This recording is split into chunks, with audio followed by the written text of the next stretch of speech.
Imagine you could change the world. Imagine you could make everyone equal. Imagine a world where no one is rich, no one is poor, and everyone has exactly what they need. This was the dream that began in 1917 when a group of leaders called communists took over Russia. Their dreams seemed beautiful and simple. They wanted to stop rich people from keeping money for themselves. They wanted to make sure the government owned everything instead. Factories, farms, banks, shops, everything would belong to everyone together. The leader of this revolution was Vladimir Lenin. After him came Joseph Stalin, a man who was much harder and more powerful. These men believed that the old way of making money was wrong. In the old system called capitalism, people could buy and sell things. Prices went up and down. Rich people could become richer. Poor people could stay poor. Lenin and Stalin wanted to change all of this. They had a vision of a new world. A world where no one would suffer from poverty. A world where the strongest and richest would not control everyone else. Under the new system, there would be no Wall Street. There would be no stock market where rich people bought and sold pieces of companies. There would be no billionaires.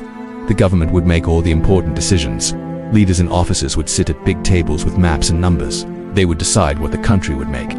They would decide how many shoes to make. They would decide how many cars to build. They would decide where everything would go. The leaders promised this was fair. The leaders promised this was better. The leaders promised that everyone would be happy. In normal capitalism, if people need shoes, the price of shoes goes up. When the price goes up, factory owners see they can make money, so they make more shoes. Simple. Supply and demand. The market fixes itself. But in the Soviet system, bureaucrats, government workers would set all the prices. They would decide everything. No markets, no competition. Just one big plan made by one big government. This system was called a planned economy. The leaders believed that one smart plan made by the government was better than millions of people making choices in a free market. The Soviet leaders looked at capitalism and saw problems. They saw rich businessmen making huge profits while workers were poor. They saw children working in factories. They saw people sleeping on streets because they could not afford homes. The communist leaders said this was wrong. They said the government should own everything and run everything. Then everyone would be treated fairly. Everyone would get what they needed. Everyone would work together for the good of the country. This sounded wonderful to many people who were suffering. Problem is this. When you take away competition and profit, you also take away signals. In capitalism, prices tell factory owners what people want, but in the Soviet system, there were no real price signals. Instead, factory managers got rewards for hitting numbers. They got bonuses when they met quotas. A quota was a number the government said they had to make. So a factory manager would think, the government says I need to make 10 million pairs of shoes this year. That is my target. But what if people only needed 5 million pairs? What if the shoes were the wrong size or the wrong style? Too bad. The manager still made 10 million. He got his bonus. The country had 5 million pairs of shoes that nobody wanted. The shoes sat in warehouses. They went bad. They were wasted. But the manager did not care because he got paid anyway. Another factory made steel. The government said you must make 1 million tons of steel. So the factory made 1 million tons of steel. But it was heavy. It was too heavy to use. It was thick. It was not useful for building. But the factory got its bonus anyway. The managers were happy, but the country was stuck with useless steel. The government could not use it. Builders could not use it. It just sat there taking up space. This happened over and over again across the Soviet Union. Factories made tractors. The tractors broke right away. But the numbers looked good on paper. The papers showed lots of production. The papers showed a growing country. But people needed real working things. They needed shoes that fit. They needed steel they could use. They needed machines that worked. The system was creating things, but the things were not good. The system was counting numbers, but the numbers did not mean anything in real life. No one had a reason to make things better. In a normal business, if you make bad tractors, your customers go to a different company. You lose money, you go out of business, so you work hard to make good tractors. But in the Soviet system, there was no other company to buy from. The government owned the tractor factory. The government owned all factories. You had to buy from them, so why would they work hard to make good products? Stalin wanted to build the country very, very fast. He wanted big factories. He wanted heavy industry. He wanted the Soviet Union to be the most powerful nation in the world. So he took money and resources from farms and from regular people. He forced farmers to work on collective farms. This means the government took their land away and gave them orders about what to grow. The government decided everything. Farmers were just workers now, not owners. But farming does not work well under orders. Farmers work hardest when they own their own land. Farmers work hardest when they keep the money they make from selling their crops. When the government takes everything, farmers do not try as hard. They do not care if the crops are good or bad because they get the same payment either way. Production dropped, food became scarce, people stood in long lines to buy bread, some people starved, millions of people died from hunger. This was a terrible tragedy. Meanwhile, the government spent all the money on factories and weapons. The country built weapons and tanks and military things. But regular people did not have enough food. They did not have enough clothes. They did not have enough of anything. The system was taking away from poor people to build weapons. This was the opposite of the promise. The promise was to help poor people. The promise was to end suffering. Instead, poor people were hungry and cold and miserable. But here was the strangest thing. On official papers, growth looked great. The government reported that the country was becoming richer and more powerful. The papers said factories were making more and more. But outside the government offices, in real life, people were standing in lines for bread. Shelves and shops were empty. There was not enough of anything. How could this be? Because the papers were measuring the wrong things. The papers counted what was made. They did not count if the things were useful. They did not count if people had enough to eat. They only counted numbers. For many years, the Soviet system kept going. The government controlled everything. People did what they were told. But by the 1980s, people could see that something was seriously wrong. Western countries were becoming richer. Companies in America were making computers.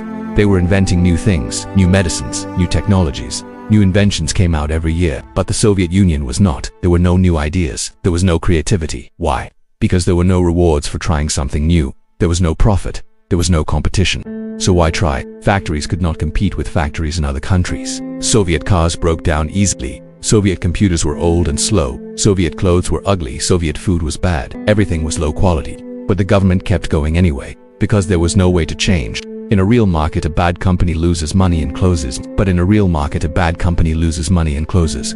But in the Soviet system, a bad factory just kept going. The government kept funding it. It did not matter if the factory was good or bad. The government would always give it money. People in the Soviet Union looked at Western countries and saw something different.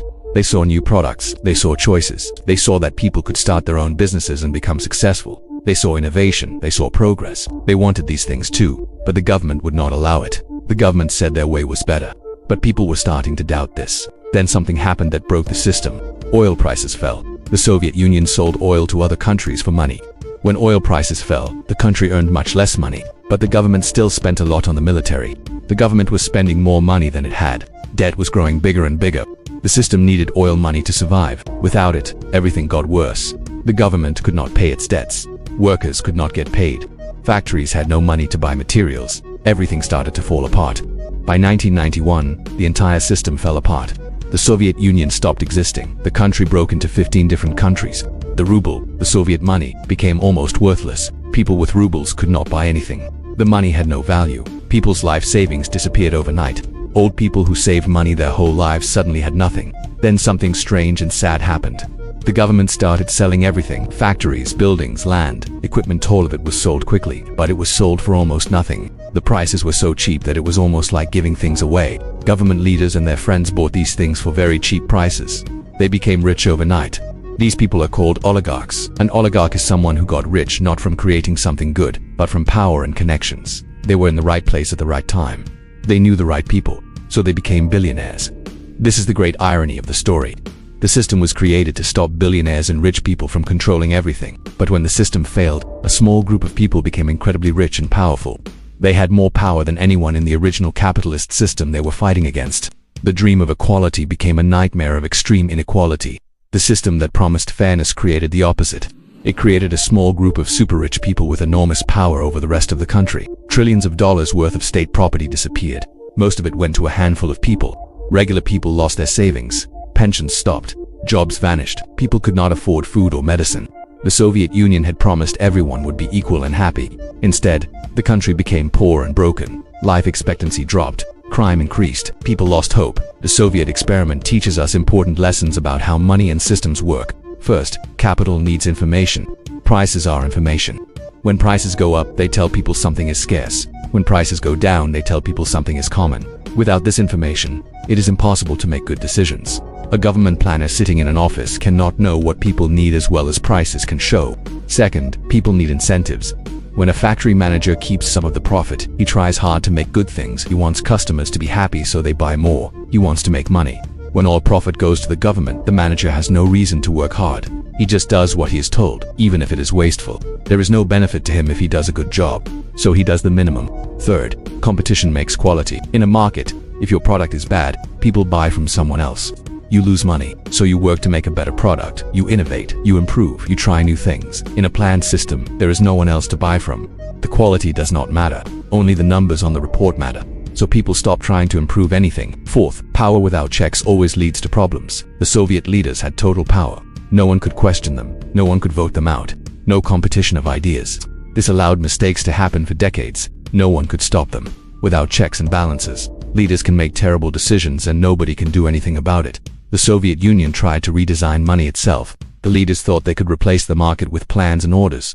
They thought bureaucrats could make all decisions better than regular people buying and selling things. But after 70 years, the experiment failed. Millions of people had their lives disrupted. Trillions of dollars worth of capital disappeared or was wasted. The dream turned into a nightmare. This does not mean capitalism is perfect. It is not. Capitalism has problems too. It can be unfair.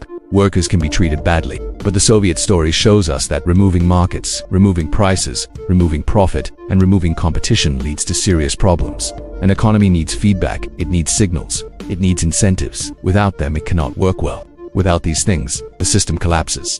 Today, even countries that are not capitalist have learned this lesson. Even countries with strong governments rely on markets to some degree. They use stock markets. They encourage entrepreneurs. They allow companies to compete. Because history shows that when you take away these tools, the economy breaks. The Soviet Union's story is not just about old history.